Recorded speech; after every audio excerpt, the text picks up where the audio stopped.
Patchley, 23-year-old female, and my best friend Holly, 21-year-old female, are completely sympathetic to the fact that having a shower may be a sensory issue for some people, and Chloe, 21-year-old female, fake names, claims this includes her. With this being said, she knew she was going away for a week. We had 6 months' notice, on a marine biology field course, sharing a room with 2 other people. We were all friends before this trip. When Chloe is at home, she has a bath once every 10 days and is bathed by her boyfriend. We received absolutely no warning of this, nor did we receive a warning that she would not be planning to shower or brush her teeth for the duration of the trip. Marine biology is quite labor-intensive and of course involves standing on the beach and literally in the ocean. This trip also included miles-long walks every day to get to these beaches. Had Chloe had a strip baby wipe wash every evening, then the smell wouldn't have gotten to this point. But my God, you guys, the smell. It was straight up onions, vinegar, and body odor. I threw up twice because of it. Actually, the worst smell from something living I've ever smelled. At this point, 4 days of walking and climbing rock pools, we could no longer deal with the smell at all. Even our other friends that would walk past the room would gag. I really am not being dramatic. Instead of using antiperspirant deodorant, she was using Impulsi body spray, a perfume, under her arms and on her feet, making the smell 1,000,000 times worse. To top all of this off, there was an outbreak of bacterial meningitis in our class whilst we were away. It was only at this point that we asked her to shower. We only asked her to shower to reduce the risk of infection, and we did also mention the smell at this point. We all weren't sure about the ins and outs of this illness and how it is spread, and wanted to be as clean as possible after seeing our classmates and being within close confines of them all day. We all remember the C word. We were treating it like that. We did ask nicely. We said the room smelled, and that if we all have a shower, we didn't know it was a sensory issue at this point, then it would improve the smell and the situation for us all. Holly showered, I showered. Then Chloe left the room to go see some of her friends. We were absolutely baffled. The next day, we asked less nicely. It was ripe. She walks out of the room and returns 5 minutes later with one of our university lecturers. She had spoken to the university lecturer and accused us of bullying her. She has also made an anonymous submission to our university's drama Facebook page, which says the following: censored locations, edit. Had to remove her post as apparently some dude named Tyler took it upon himself to find out which university I attend. Creepy. So here is my rewording of it. I have changed none of the context, just the words that were said so they can't be found by people like Tyler. If you want to go on this trip, don't. I was bullied so much I cried every night and the staff did nothing. I know the 2 girls who did it will see this post, and here is my message to you both. My family and I aren't happy, and we will be taking this matter to the police for bullying and to the university for non-academic misconduct. We are at university now. You would think people would have matured, but apparently not. Bullying is serious. Now this came as a complete shock. She had not been crying every night, or at least not that we noticed, nor did we give her a reason to cry every night. The only thing we can possibly think of, and we've checked with our other friends, was the mention of the smell and the fact she needs to shower. It hurts us that this has upset her so much. But our point is, if you know you are going away for a week, and you do not plan on showering, or know you have difficulty doing this, wouldn't you warn your roommates? Plan to have a baby wipe wash, which she admitted she is fine to do. If we had known about the awful personal hygiene this 21-year-old girl has, then there is no way we would have agreed to share a room with her. So, am I the idiot? Edit 1. I'd like to make it very clear, we did not avoid her. She came to the pub with us by invitation and sat at our table, along with other things we invited her to, nor did me and Holly do the gagging. This was done by people who were not sharing a room with us. We still wanted to be her friend. The people gagging weren't really friends with her in the first place. We made the attempt to tell her delicately, which was us saying the room stank and that we could all have a shower to mitigate the issue. Other than that, we had no idea what to do. Also, do not worry, Holly and I are home safe in our nice smelling rooms. The first thing we did when we got home was shower. Update. Chloe has seen this. Updates to follow when I wake up and deal with this shit show. Update 2. Not as interesting as you'd like. Now for a few comments before the update. Comment 1. She's gonna go to the police because your group asked her to shower. Boy, oh boy. I wish I could be a fly on the wall when that complaint happens. She's gonna get laughed out of the police station, not the idiot. Her mental health triggers are her responsibility, and if she's going to be sharing space with others, it's common sense to not smell disgusting. Comment 2. Not the idiot. When Chloe is at home, she has a bath once every 10 days and is bathed by her boyfriend. We received absolutely no warning of this, nor did we receive a warning that she would not be planning to shower or brush her teeth for the duration of the trip. This is disgusting. Comment 3. Not the idiot. Bacterial meningitis is no joke, and personal hygiene is crucial in that aspect. She probably should have gotten her own room if she is that unhygienic, in my opinion. Now, for the update. It's been a month since the field trip incident, and things have only gotten worse. Our friend group has fractured.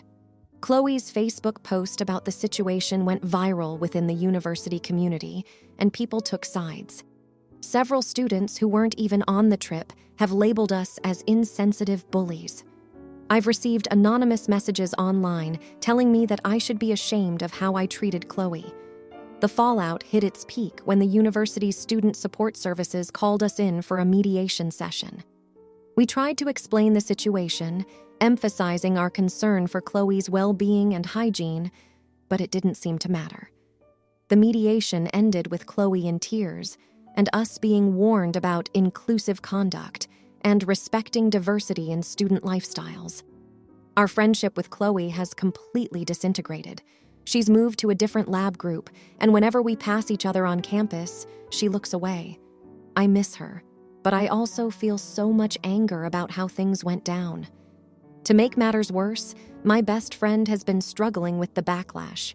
She's prone to anxiety, and the stress from this whole ordeal caused her to have a panic attack in the middle of one of our major exams. Her grades are slipping, and she's considering taking a semester off because she feels like she's become a pariah. I keep replaying the conversation with Chloe over and over in my head, wondering if there was a different way to handle it, but I'm just so exhausted. I thought we were doing the right thing, but now I'm not sure of anything. It feels like no matter what our intentions were, the outcome is that we've lost a friend and gained a reputation that seems impossible to shake off. Now, for the comments. Comment 1. Not the idiot. Chloe put this out in public, not you. She made her bed and now has to lie in it. Once something hits the internet, it's out of everyone's hands. You're not responsible for her tears or the student services involvement. She chose to air the dirty laundry, and now she's facing the consequences. Don't beat yourself up. Focus on supporting your best friend through their anxiety. Comment 2. You're the idiot. The backlash has obviously taken its toll on everyone, but especially on your best friend. Rather than lamenting over the lost friendship and reputation, it's time to step up and show some leadership. A true friend would prioritize their best friend's mental health over their own exhaustion. It's your job to find a way through this, even if it means swallowing your pride and making amends with Chloe. Comment 3. Not the idiot. It's a tough situation, but when a post goes viral, it's not your fault how others react. You've been dragged into this mess due to Chloe's actions and the divisive nature of the internet. It's sad that friendships are suffering, but you can't control how people feel or act. Focus on supporting your best friend through their tough time, and remember, reputations can be rebuilt over time. Now, for the next story. I, male, 41 years old, lost my wife, who was 7 months pregnant with my son when I was 35. I have kept in touch with her parents through the years, despite them being difficult, as I always thought that the pain they have gone through cannot be easy. They didn't like when I started dating, which I understood. They claimed parts of the inheritance that were legally mine, and I just let them have it. As I wasn't with my wife for the money, I gave up something in the vicinity of $80,000, and during the first years, I had to fight their desire to control my every move. They were constantly checking on my whereabouts, would expect me to console them every time they were sad, and wanted me to keep them informed about any plans I would have, which I don't even do with my own parents. I got married 3 years ago, and now we are expecting twin boys. My former mother-in-law sends me WhatsApp messages and greetings around 3 times per week, so on one of these occasions, I told her we were expecting. Her reaction to this was to give a very short congrats, instantly followed by a claim that I should not forget their daughter and my unborn son. She then changed the subject. Months have gone by, and she has not checked on the pregnancy once, let alone checked on how I'm doing now with all of that. It is an abnormally scary experience for me, since I lost my wife the last time, but also because I am a little bit older now, 41 years old, so the energy is not the same, and also because it's twins. I feel this is a one-way, energy-draining relationship, where they ask and ask from me, but never even care for a second about me as a person or my well-being, as if I was some sort of placeholder for the love they had for their daughter, but couldn't care less for my life or what is going on with me. So, I am thinking of just talking to them and ending the relationship. Am I the idiot? Edit. As some people seem confused by this. My former mother-in-law still contacts me frequently, just not interested in my new wife, kids, or my feelings about that. That's why it feels like a biased relationship, because every time something good happens in my life, she tells me, "But you can't forget about your first wife and kid." I understand where this comes from, but if you want a relationship with me, it is with me and my life as a whole, and not some parts you choose at your convenience. Now, for a few comments before the update. Comment 1, not the idiot. I am a widow, and I had to end my relationship with my in-laws because they were also incredibly negative and invasive. I promise you that your life will be easier and your new wife and children will be happier if you end this relationship and move on with your life. Trust me, there is no purpose in continuing to communicate with people who can't find happiness in your happiness.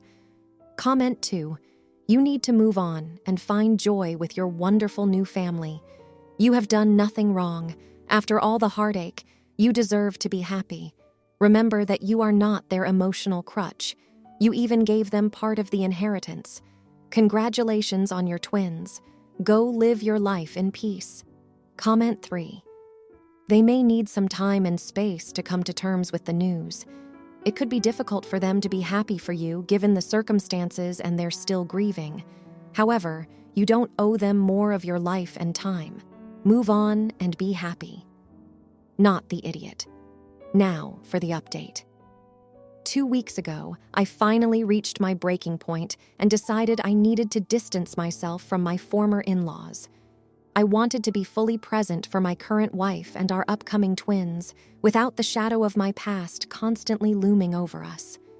I couldn't have anticipated the whirlwind that followed. After posting here, I had a heart-to-heart with my wife about everything. She's been my rock, and she agreed it was time to set boundaries with my former in-laws. We drafted a letter together, explaining that while we respected the memory of my late wife and our son, we needed to focus on our family's future. We sent it and braced for impact. The response was a tornado we never saw coming.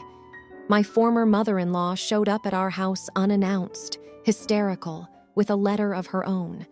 It was filled with accusations, blaming me for moving on too quickly and not keeping my late wife's memory alive in the way she deemed appropriate. It was exhausting, but I remained calm and reiterated our need for space. Meanwhile, my current wife started to have complications with her pregnancy.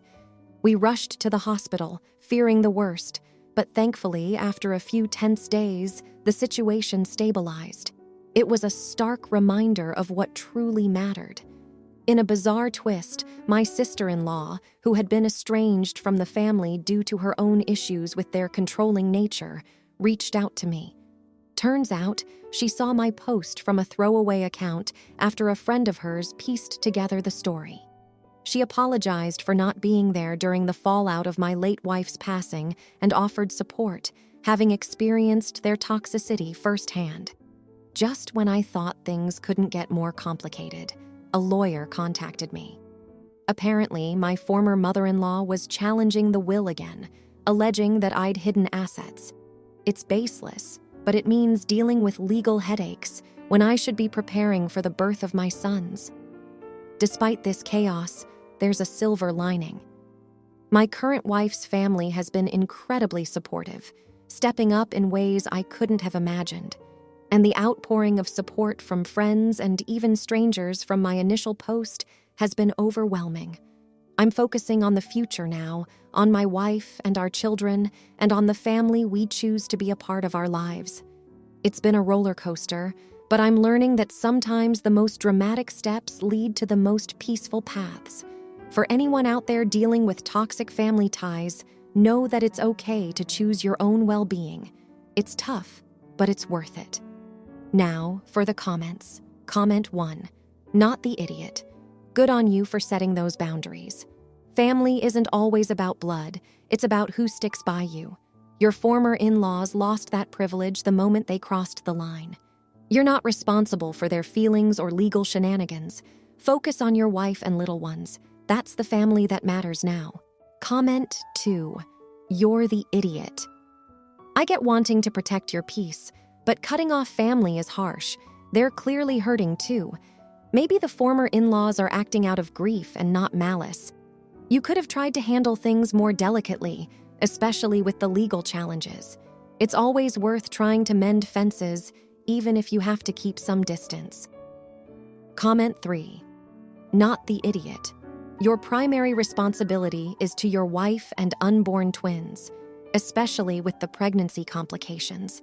You've got enough on your plate without added stress from people who should be offering support, not stirring up drama. Legal action over a will, really? They're the ones being unreasonable, not you. Stay strong and don't let anyone guilt trip you into thinking otherwise. Now, for the next story. I, male, 40 AM, married to Kate, 38 female, for 8 years. I work in construction, and she is a kindergarten teacher. We have 4 kids, an 8-year-old boy, a 6-year-old boy, a 2-year-old boy, and a 6-month-old girl. Kate has always wanted a girl. After our second child, we had a talk, and I expressed that our family is perfect with our 2 wonderful boys. She cried and suggested trying one last time, as she has always desired a big family. After our 3rd child was born, I scheduled a vasectomy, but due to lockdowns and backlogs, my appointment got postponed. Although I used condoms, it seems one broke, leading to Kate getting pregnant again. She finally got the daughter she always wanted. From the moment she announced it, she began using phrases like, "Finally a girl," or "I can finally enjoy having the baby I wanted." I assumed she was overly excited. Honestly, to me, what's the difference? They are all our kids. We live in Canada, and Kate is on an 18-month maternity leave. She seems to have shifted the responsibility of the 3 older kids onto me, as if she doesn't see them anymore. Our youngest boy, the toddler, has speech delays, requiring me to take unpaid time off for his speech therapy. Meanwhile, Kate makes TikTok videos showcasing how she dresses up our baby girl and conducts a baby fashion show. When I come home, I either end up ordering food or cooking, or the boys will have no dinner. I have to do their laundry, or they would have nothing to wear at school. Meanwhile, she claims to have already eaten and is busy snuggling with the baby. The other day, I had to attend a parent-teacher afternoon because I later found out she took the baby for a commercial audition. I told her last night that I'm so tired I almost fell asleep driving to work. I expressed that I'm glad she is enjoying the baby, but we have 3 other kids to take care of too. She got angry and said she is not on leave to recover.